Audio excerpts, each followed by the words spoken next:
So we got some updates on the Hunter Biden emails. We got a little bit more after the piece that I did yesterday was published. A little bit more information came out, and we got proof that these aren't fabricated whatsoever, because yesterday we all got to see the laptop that all of these emails, all these photos are on, and prediction for the future as well. So we can dig right into this. So, emails reveal how Hunter Biden tried to cash in big on behalf of family with Chinese firm. So, yesterday was all about Ukraine. Today's going to be a little bit about China and a little bit about the, I don't know, it's kind of a little bit sleazy, but more of a look into what Hunter Biden himself is all about. And he is that stereotypical, you guys remember the caricature of, hardworking, successful businessman's degenerate son. Now just replace the hardworking, successful businessman father with a man who's been suckling at the public teat for 48 years now, and turn that degenerate kid into a hilarious over-exaggeration, and we got somewhat of a picture here. Hunter Biden pursued lucrative deals involving China's largest private energy company, including one that he said would be an interesting for me and my family, in emails obtained by the Post. One email sent to Biden on May 13th, 2017, so very much a recent thing considering how the elder Biden, and I mean quite elder, has said that he has no information or didn't know a goddamn thing about any of these dealings with Hunter and foreign bodies. He merely got those jobs legitimately that he had no experience or any reason to have outside of the fact that his father is one of the most prominent figures in U.S. politics. But we'll continue. Biden was identified as chair slash vice chair, depending on our agreements. I have a little bit of a Biden tick by proxy. Now look, here's the deal. An apparent reference to former Shanghai-based conglomerate CEFC, China Energy Corporation. His pay was pegged at $850, and the email also noted that Hunter has some office expectations he will elaborate.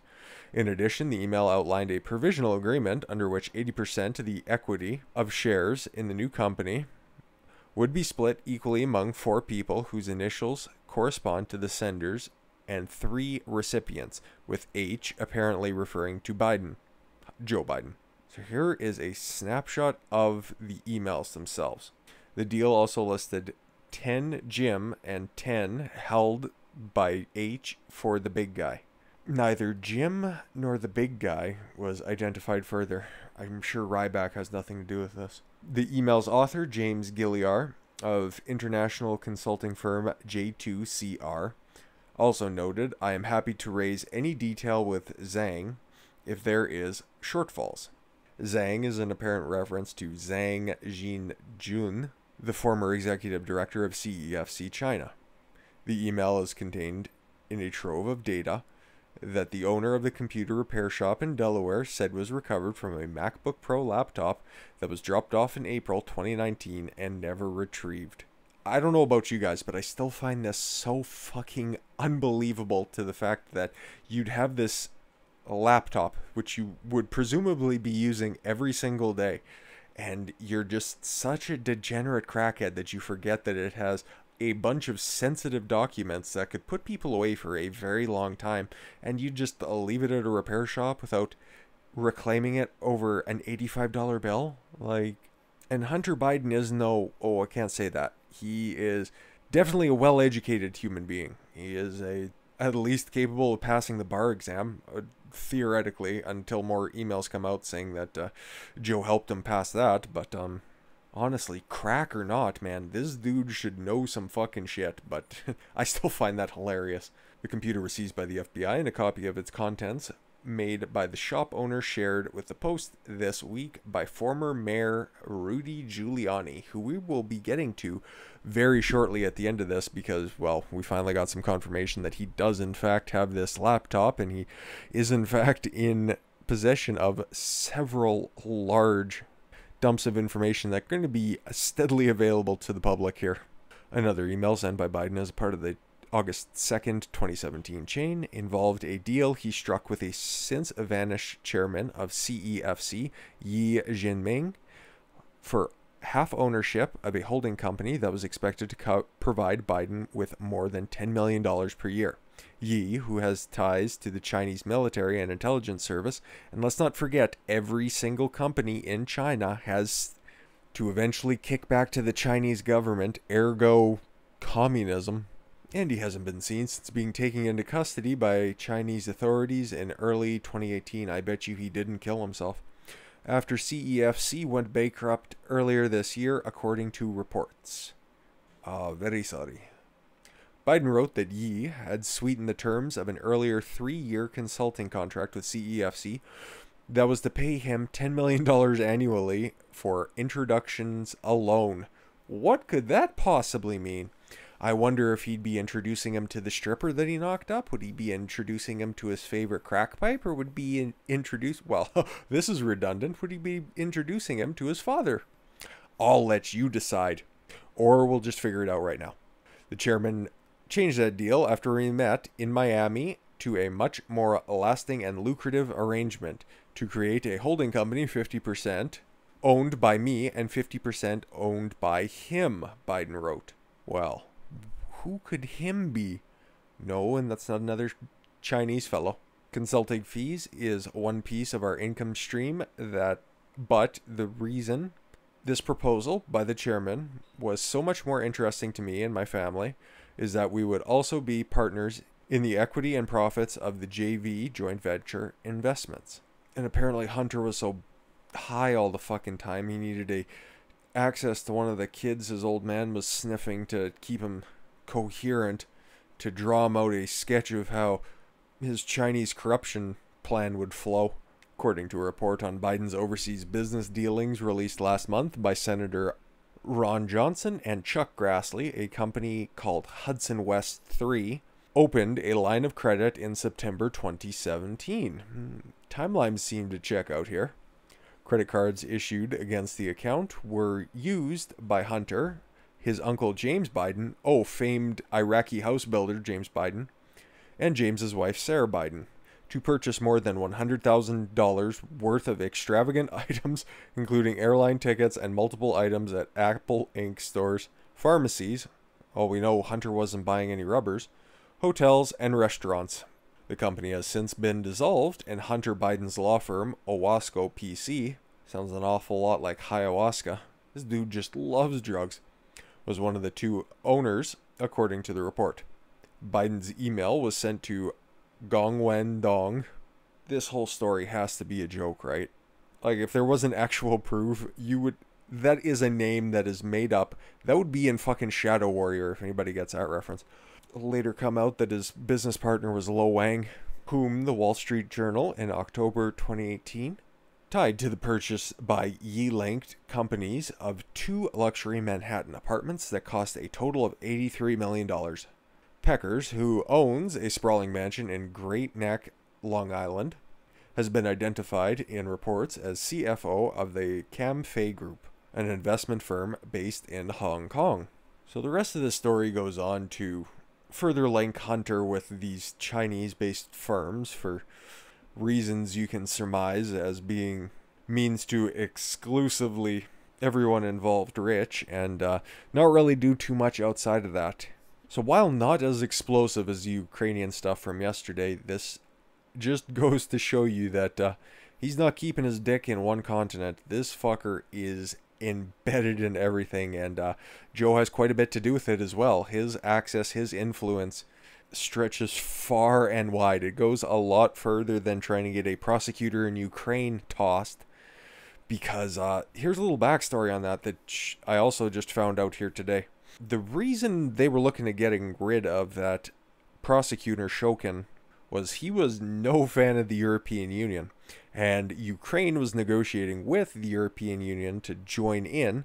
I don't know why they'd want to hop on that sinking ship, but the Ukrainians have done a lot dumber shit in their history, but Shokin was very much opposed to that, and we all know the Barack Obama administration was really concerned with the US is standing in the global economy, and they're standing in the global world, and everybody needed to perceive them as being very friendly with all the powers over in Europe, and it was all about appearances and nothing about substance.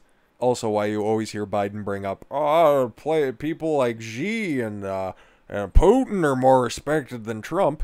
Well, when you're polling a bunch of globalists, of course the guy who wants a strong and independent United States or a strong and independent country regardless is going to poll low. But of course the Biden campaign, this is, let out a whopper of a hot take from yesterday. Biden campaign glad Twitter and Facebook censored posts about Hunter Biden expose. Can you fucking believe it?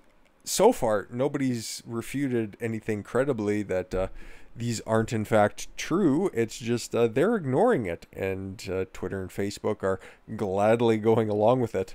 Joe Biden's campaign said Thursday they had no problem with Twitter or Facebook's unprecedented censoring of the Post's bombshell reporting on Hunter Biden business dealings, even admitted they were glad it happened. Biden campaign National Press Secretary Jamal Brown went so far as to claim that the gagging of one of America's largest newspaper organizations made clear that the Post's reporting on Ukraine and China-related documents from Hunter Biden hard drive was untrue.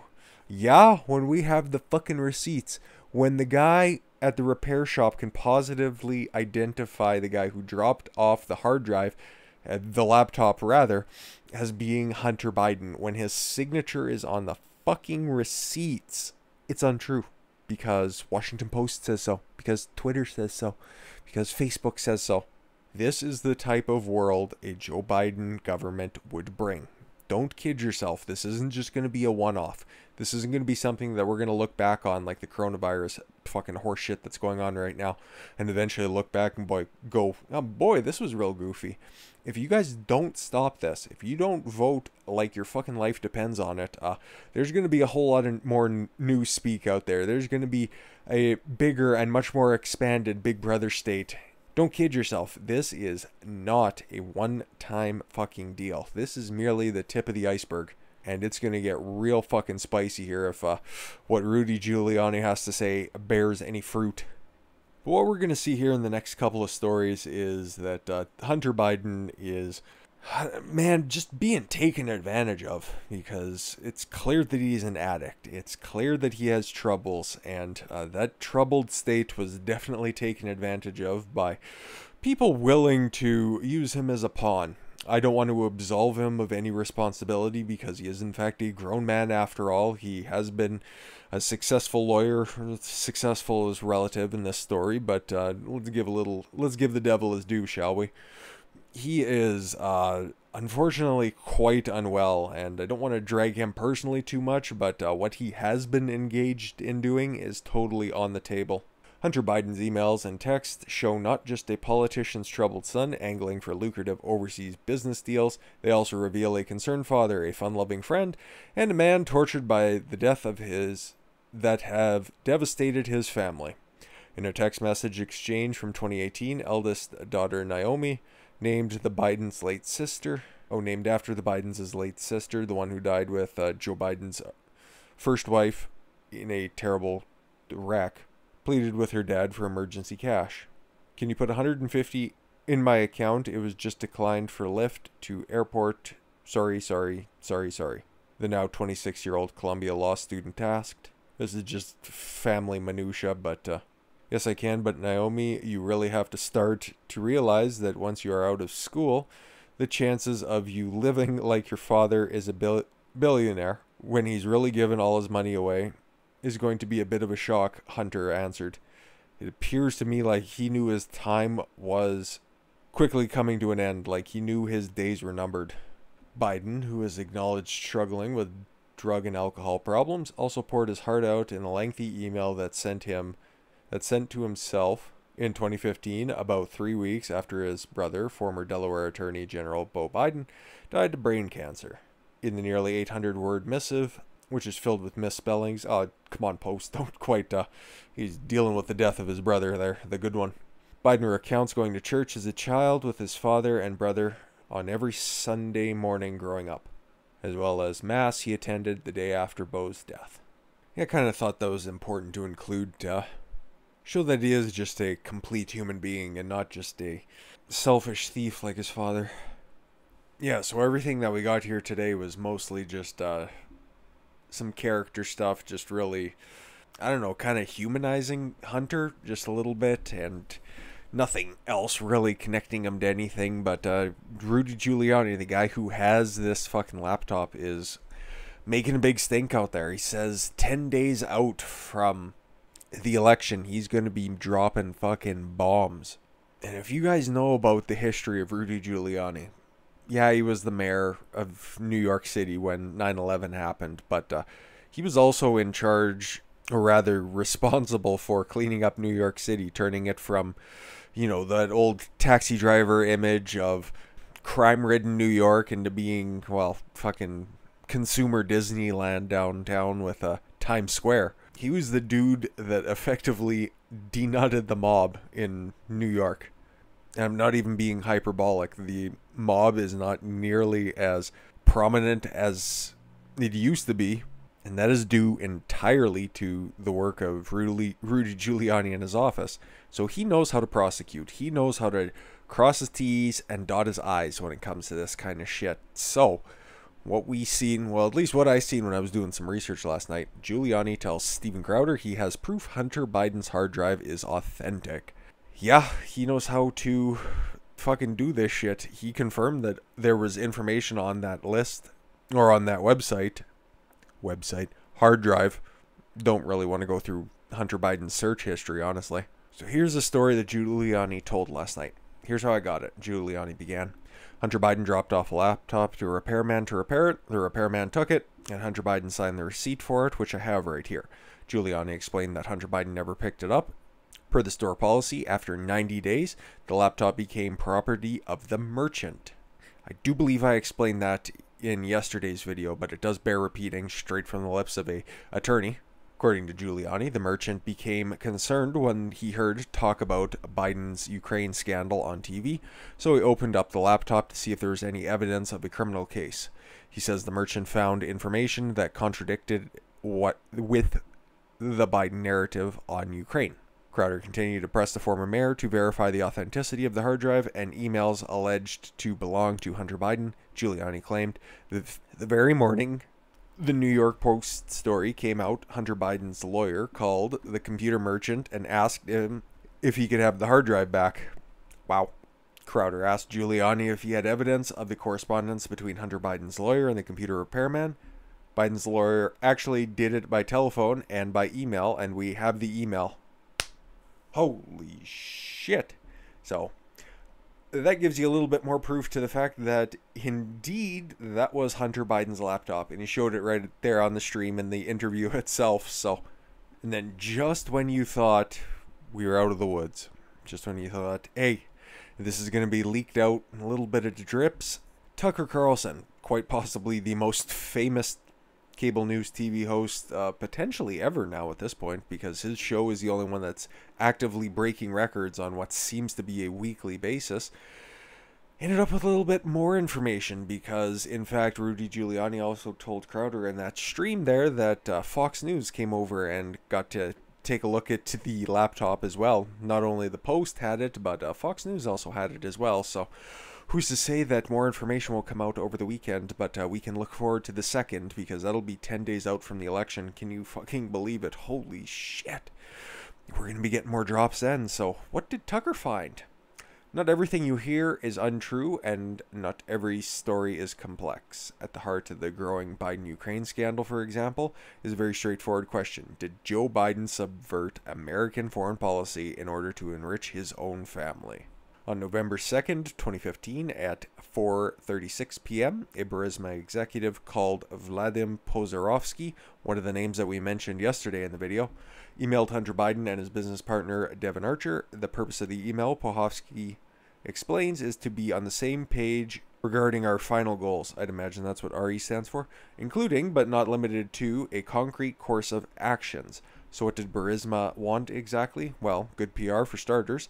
Pozarovsky wanted high-ranking U.S. officials to express their positive opinion of Burisma, and then he wanted the administration to act on Burisma's behalf. The scope of the work also included organizations of a visit of a number of widely recognized and influential current and former U.S. policymakers to Ukraine in November, aiming to conduct meetings with and bring positive signals or messages and support to Burisma. The goal, Paharsky explained, was to close down for any cases or pursuits against the head of Burisma in Ukraine. So that basically just recaps what we found out yesterday, and yeah, that kind of links Joe Biden in a lot deeper. He was active in knowing that his influence and his power were being shopped out by Hunter because they had to kick back to the old man. Hunter Biden sure is fucked up. I don't think that pictures that we seen yesterday can prove anything to the contrary. And everything that we learned here today in the couple of drops shows a very troubled individual. It's somebody who could be manipulated for wealth, and fuck, what we're going to find here in the next couple of days, I'm sure is going to be even saucier than this, but this should catch everybody up to what the fuck's been happening. More links to the Ukraine, more links to China, and background to this whole fucked up situation. According to Rudy, she's going to get even fucking crazier, so I hope you guys stick around for this, because this should be the biggest story in the Western world right now if it wasn't for our good friends at Twitter and Facebook. But I'll be here standing yelling with my microphone, and I appreciate everybody who's listening, and I thank you all very much for the gift of your time. I've been Don Consuelo. I want you guys to follow your gut and get after it. Take care, everyone.